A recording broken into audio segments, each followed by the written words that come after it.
এখন যদি ভুল বুঝে তাহলে আমি কি করতে পারি? আমি মানে ইমোশনাল হয়ে গেলে কি না হয়ে গেলে কি, কারণ আমার তো বন্ধু, আমি তো হারাইছি।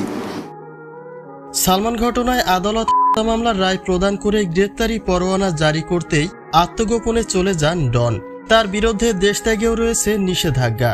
পাবলিক বলছে পুলিশ যদি তাদের খুঁজে না পায় তবে নিজ দায়িত্বে এদের খুঁজে বের করে আইন নিজেদের হাতে তুলে নিয়ে শাস্তি প্রদান করা হবে, অর্থাৎ পরিস্থিতি একেবারেই অনুকূলে। আর সেই মুহূর্তে লাইভে এসে গোটা দেশবাসীর কাছে ক্ষমা চেয়ে ফের আত্মসমর্পণের বার্তা দিয়েছে ডন। সম্প্রতি এমনই একটা ভিডিও চিত্র ভাইরাল হয়েছে সামাজিক যোগাযোগ মাধ্যমে, যেখানে দেখা যায় দুই হাত জোর করে ক্ষমা চাচ্ছেন ডন। আমি তো হারাইছি, বন্ধু হারাইছি মানে আমিও হারিয়ে গেছি। ভিডিওটিকে কেন্দ্র করে ইতিমধ্যেই একটা মিশ্র প্রতিক্রিয়া দেখা দিয়েছে সামাজিক যোগাযোগ মাধ্যমে। কেননা ডন তো এর আগেও বলেছিলেন তিনি যেহেতু সালমান ঘটনার সঙ্গে জড়িত নয়, সেক্ষেত্রে তার আত্মসমর্পণ করতে কোনো ভয় নেই, তিনি 2-1 দিনের মাঝেই আত্মসমর্পণ করবেন।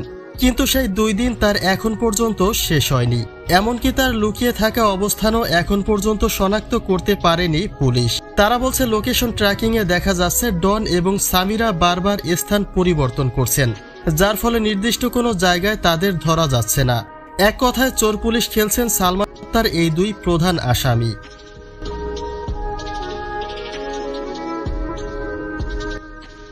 ডন বলছেন সালমান তার কলিজার বন্ধু ছিলেন, কিন্তু সালমানের পরিবার থেকে জানা যায় ডন ছিলেন সালমানের কেয়ারটেকার। একটা কাজ পেতে সালমানের হাত পা মেসেজ করত ডন এবং সুযোগ মতো সামিরাকে প্রেমের ফাঁদে ফেলে সালমানকে ফেলে। সে যদি বন্ধুই হতো তবে কেন সালমানের জানাজায় তাকে দেখা যায়নি, আর তাকে কেন আত্মহত্যা বলে চালিয়ে দেওয়ার চেষ্টা করলো? তবে সেটা যাই হোক, ডনের বিরুদ্ধে গ্রেপ্তারি পরোয়ানা জারি হয়েছে সেটা ঠিক, কিন্তু যেসব ভিডিও চিত্র প্রকাশ হচ্ছে সেগুলি এখনকার নয়। নিজেকে আড়াল করার পরে এখন পর্যন্ত আর প্রকাশ্যে আসেনি ডন।